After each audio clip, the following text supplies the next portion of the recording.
Toto mi povedzte na nás teraz, čo ste povedal pánu riaditeľovi. Zavolajte. Pozrite sa tu. Koľko má zase rokov? Šiestak. 2008 ročník, no. Nezrátam. Koľko máš? 11, 12? Bodajte. No, 12. Určite, že bez rúška to nemôže. To je proti vyhláške 175 Úradu verejného zdravotníctva. No nie, čo sa deje? Vy sa nesmie vstupovať bez rúška.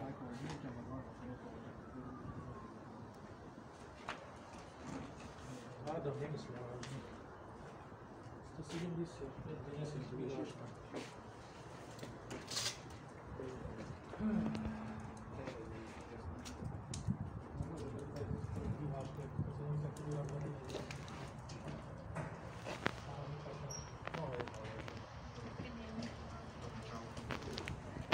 Bolo to zle nahlásené, bolo, že 6 rokov, alebo že to 6 rokov nebolo. Som povedal 6. ročník. Treba mať rúško, pani. Musí mať rúško, ale aby mohol ísť do školy. Bez rúška ho nemôžu pustiť. Dobre. Pán Senta, dobre to hovorím, hej? Teraz mi povedzte, pán policajt Senta. Nerozumiem tomu. Fakt poučte ma, lebo sa v tom strácam, hej? Tuto mám verejne činnú osobu, pána riaditeľa, hej? Ktorý teda zodpovedá za chod celej školy.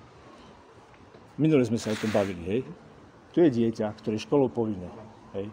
Už len keď vidím zo školského poriadku 8.2, práva zákonných zástupcov žiakov, bod 1 hovorí o tom, že dieťa má právo na riadnu dennú školskú dochádzku, hej? Bod 2 hovorí, že to vzdelanie má byť bez diskriminácie.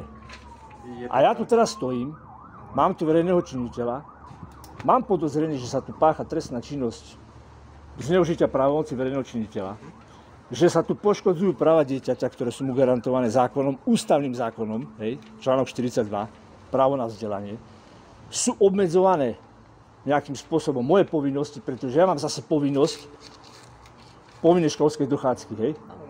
Dieťa je teraz v nehmotnej núdzi, hej, má potrebu vzdelávania. Takže mám tu paragraf na tlaku. Ale tu nie je žiadny problém. Dieťa môže ísť do školy, len potrebuje rúško. Nie. Ale Úrad verejného zdravotníctva Vyhláška nie je zákon. Môžem k tomu ja povedať, vyhláška vychádza z zákona 335. Hej, Povedzte, kľudne. Ešte dopovedám, 355/2007 o ochrane, podpore a rozvoji verejného zdravia. Podľa paragrafu 59b zákona túto vyhlášku z dôvodu pandémie môže vydať úrad verejného, teda vyhlásiť podľa odvodnia covidu. Čiže ak je covid, čo je? Áno. je nejaká pandémia. Neviem, čo je. Ja vám poviem úprimne, neviem, čo je, pretože COVID-19 vôbec nemáme v registri chorôb v Slovenskej republike. Nemáme takú chorobu. Dobre, pane, však je vyhlásená pandémia. Je vyhlásená pandémia. Kto ju vyhlásil?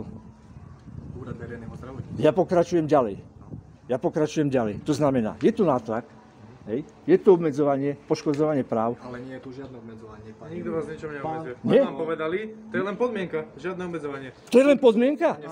Ešte raz. Nie. Dieťa má právo na vzdelanie bez podmienok. Nikto mu ho neberie. Nie? Nie. A kto mu zakázať do školy? Však tu stojí a nech tu opustiť bez rúška. Ale musí mať rúško. Musí mať rúšku kvôli... Musí mať rúško? Kvôli čomu? Kvôli ochrane ostatných detí. Kvôli čomu? Počuli ste ma? A kde je to napísané? Kde je napísaná tá podmienka, že deti navštevujú školy s rúškami? Vo vyhláške. A vyhláška je čo? Zákon? Zo zákona vychádza. Vyhláška je zákon? Odpovedzte mi, či vyhláška je zákon. Zo zákona to vychádza. Nie, tak poučte ma. Poučte ma. Treba ju dodržovať. Čo, vyhlášku? Vyhláška je zákon? To nie je dôležité, treba ju dodržovať. Nie je to dôležité? Nie je to dôležité. Čo je vyhláška? Čo je vyhláška? Stále ju treba dodržovať. Kto ju vydal?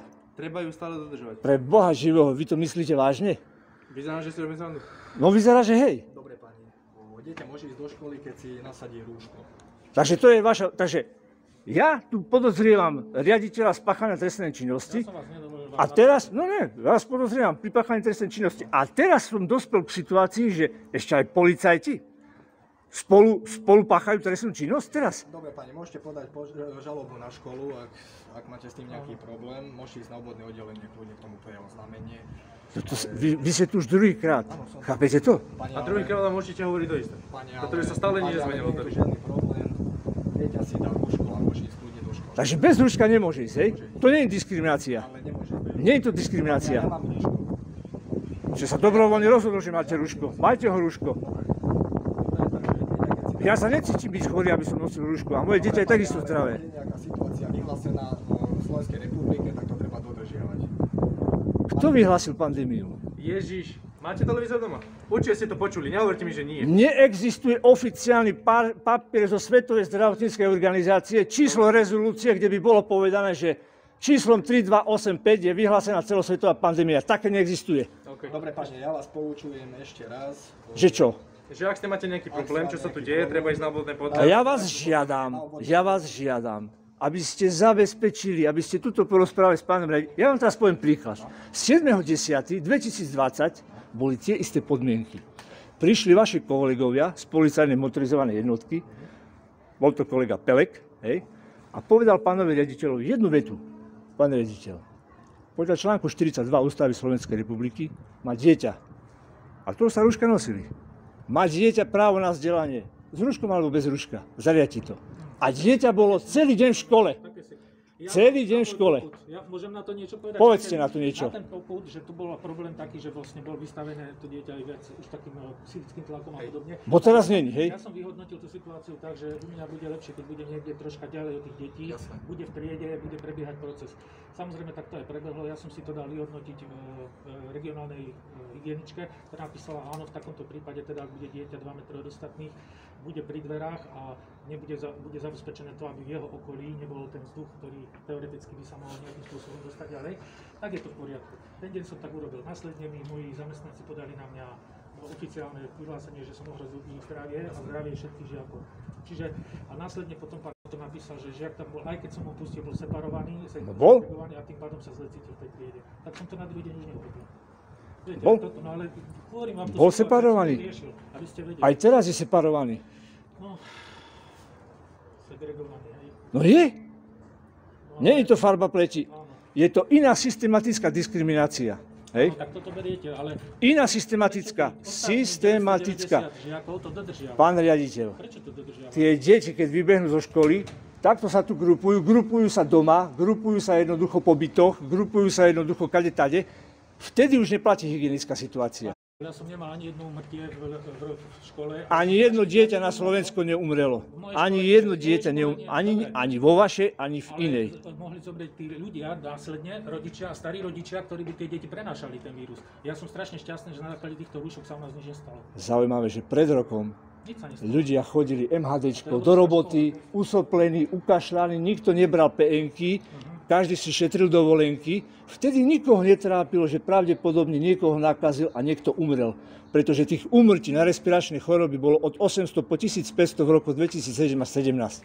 A zrazu sme všetci úzkocitní a bereme ohľad a hľadáme mikroskopom mikroby vonom, hej, v éteri. Žiaľ Bohu, pane, my Chápete to, čo... nerozhodujeme. Tak ako platí prezumcia neviny, platí prezumcia zdravia. K lekárovi idem vtedy, keď sa cítim čo? Dobre. Cítim sa.